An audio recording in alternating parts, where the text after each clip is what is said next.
Bueno, deus ez, Koldo, Erik eta Alex gara, Eibar eta Azkoitxikoak gara, eta rock egiten dugu.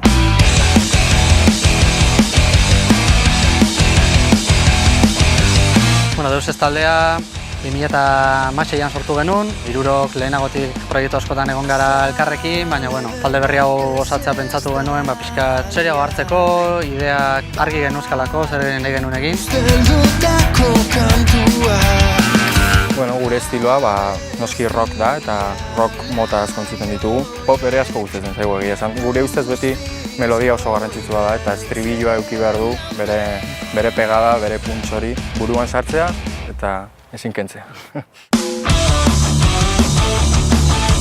Normalien bakoitza itxin behar du bere esperientziaz nire ustez. Ere jun zaitez zehoz imaginatzen duzun zerbait, abesti bera eskatzen dizu ez, zertazkun behar dagoen. Gure lehenengo diska 2017ko udaran grabatu genuen, Drum Group Studioan, Josu Erbitirekin.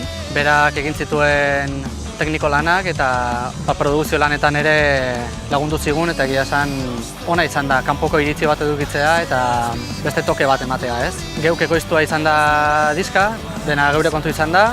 Nahi genuen grabaketan dana zuzenekoa izatea, ez?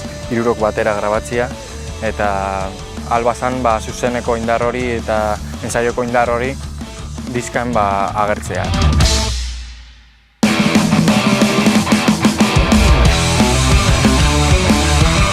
Gure zuzenekoak indartsuak izaten dira. Saiatzen gara diskoren fideltasun hori mantentzen, baina indar gehiago ematen, ez?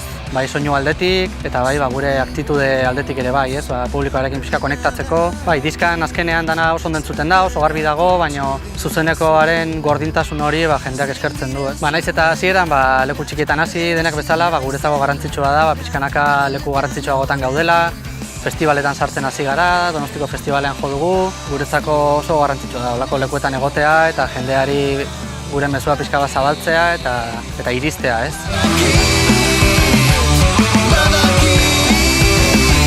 Gure helburua talde bezala dala alden musika ona egitea, gure ustez gauzak argiago dauzkagu, abestiak errazago irtetzen dira. Gure helburua orain da disko on bat ateratzea, kalitate salto bat izatea disko hau. Hola jarraitzea, leku interesgarritan jotzen eta taldeen kontzertu gehien ematen.